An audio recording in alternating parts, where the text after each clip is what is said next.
ചെമ്മീൻ കൊണ്ട് നല്ല അടിപൊളി ടേസ്റ്റ് ഉള്ള ഒരു തീയലാണ് തയ്യാറാക്കുന്നത്. ഈ രീതിയിൽ തീയൽ ചെയ്ത് നോക്കിയിട്ടില്ലാത്തവർ തീർച്ചയായിട്ടും ഒന്ന് ചെയ്ത് നോക്കുക.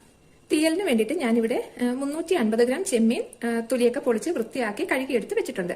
അപ്പൊ കഴുകിയെടുത്ത് ഇതിന്റെ അളവെന്ന് പറയുന്നത് ഒരു 200 ഗ്രാമാണ് അളവുള്ളത്.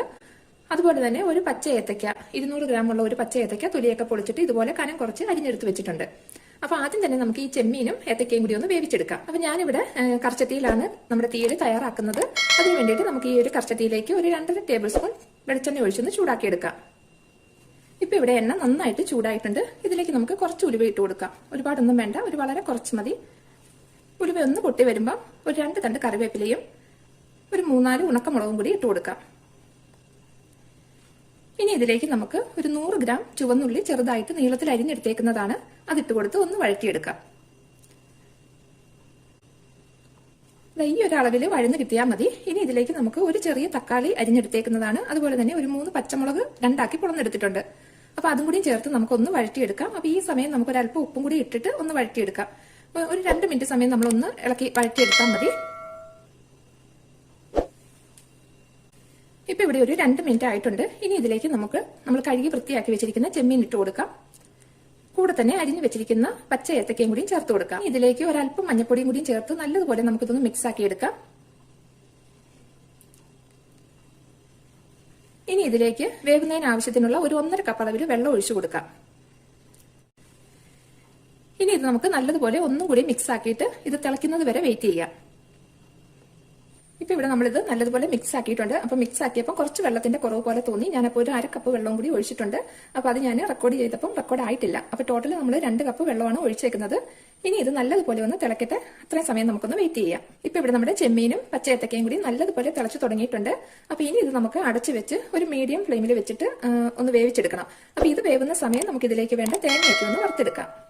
തേങ്ങ വറുക്കുന്നതിന് വേണ്ടിയിട്ട് ഞാനിവിടെ ഒരു പാൻ എടുത്ത് വെച്ചിട്ടുണ്ട്. ഇതിലേക്ക് നമുക്ക് 1 കപ്പ് അളവ് ചിരകിയ തേങ്ങയാണ് എടുത്തേക്കുന്നത്. അതിട്ട് കൊടുക്കാം. ഈ കൂടെ തന്നെ കുറച്ച് ചുവന്നുള്ളി വട്ട വരിഞ്ഞതും ഒരു 2 കറിവേപ്പിലയും എടുത്തിട്ടുണ്ട്. ഇതും കൂടി ഇട്ട് കൊടുക്കാം. അതുപോലെ തന്നെ വളരെ കുറച്ച് ഉലുവയും കൂടി ചേർത്ത് കൊടുക്കാം. ഇനി ഇത് നമുക്ക് നല്ല ഒരു ഗോൾഡൻ കളറിൽ നമുക്കിതൊന്ന് മൂപ്പിച്ചെടുക്കാം. ഇപ്പൊ ഇവിടെ തേങ്ങയുടെ കളർ കുറച്ചൊന്ന് മാറി തുടങ്ങിയിട്ടുണ്ട്. അപ്പൊ ഈ ഒരു സമയം നമുക്കിതിലേക്ക് 1 ടേബിൾ സ്പൂൺ വെളിച്ചെണ്ണ ഒന്ന് ഒഴിച്ചു കൊടുക്കാം. കാരണം നമ്മൾ തീയലിന് ഉണ്ടാക്കുന്നതുകൊണ്ട് തന്നെ ഇത് നമ്മൾ ഒട്ടും വെള്ളം ചേർക്കാതെയാണ് അരച്ചെടുക്കുന്നത്. അപ്പൊ ഇതുപോലെ കുറച്ച് ഓയിലൊന്ന് ചേർത്ത് കൊടുക്കുവാണെങ്കിൽ നമുക്ക് അരച്ചെടുക്കുമ്പോൾ നന്നായിട്ട് തന്നെ അരിഞ്ഞു കിട്ടും. ഇപ്പൊ ഇവിടെ തേങ്ങ നല്ല ഒരു ഗോൾഡൻ കളർ ആയിട്ടുണ്ട്.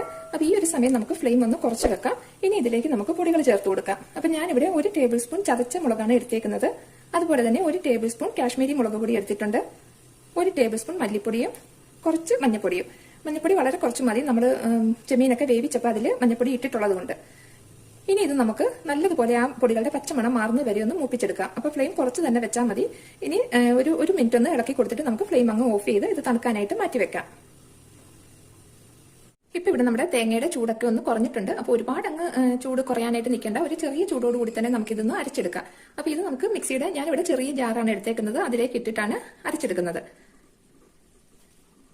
നമ്മുടെ തേങ്ങ നല്ലതുപോലെ നമ്മൾ അരച്ചെടുത്തിട്ടുണ്ട്. ഇത് കണ്ടോ, ഇതുപോലെ അരച്ചെടുത്താൽ മതി. നമ്മൾ ഒട്ടും തന്നെ വെള്ളമൊന്നും ചേർത്തിട്ടില്ല. അപ്പൊ കുറച്ച് സമയം നമ്മളൊന്ന് അരിഞ്ഞു വരുമ്പം ഒന്ന് തേങ്ങയൊക്കെ ഒന്ന് വടിച്ചിട്ടിട്ട് വീണ്ടും ഒന്ന് അരച്ചങ്ങനെ ആക്കുമ്പോൾ ഇതുപോലെ നമുക്ക് അരഞ്ഞു കിട്ടും. അപ്പൊ ഇനി നമുക്ക് ചെമ്മീനൊക്കെ വേവായൊന്ന് നോക്കാം. ഇപ്പൊ ഇവിടെ നമ്മുടെ ചെമ്മീനും പച്ചയേത്തക്കയൊക്കെ നല്ലതുപോലെ തന്നെ വേവായിട്ടുണ്ട്. ഇനി നമുക്ക് ഫ്ലെയിം ഏറ്റവും സിമ്മിലേക്ക് മാറ്റി കൊടുക്കാം. അപ്പൊ ഈ ഒരു സമയം നമുക്കിതിലേക്ക് നമ്മൾ അരച്ചു വെച്ചിരിക്കുന്ന അരപ്പ് ചേർത്ത് കൊടുക്കാം.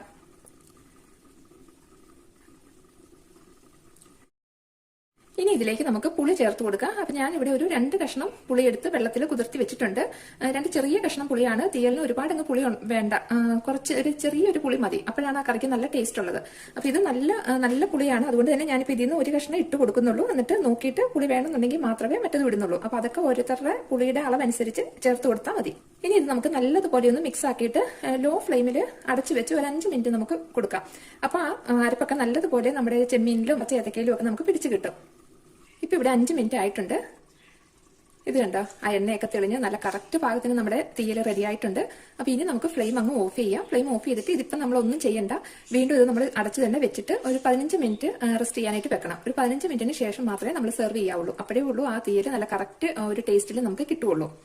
അപ്പം വളരെ ഈസിയാണ്, അതുപോലെ തന്നെ വളരെ ടേസ്റ്റുമാണ്. അപ്പൊ എല്ലാവരും ഇതൊന്ന് ചെയ്ത് നോക്കണം. റെസിപ്പി ഇഷ്ടമായിട്ടുണ്ടെങ്കിൽ മറക്കാതെ ലൈക്ക് ചെയ്ത് കൊടുക്കുക. നിങ്ങളുടെ ഫ്രണ്ട്സിനൊക്കെ ഒന്ന് ഷെയർ ചെയ്ത് കൊടുക്കുക. ഇൻഷാ അല്ലാ നമുക്ക് പുതിയൊരു റെസിപ്പിയുമായി വീണ്ടും കാണാം.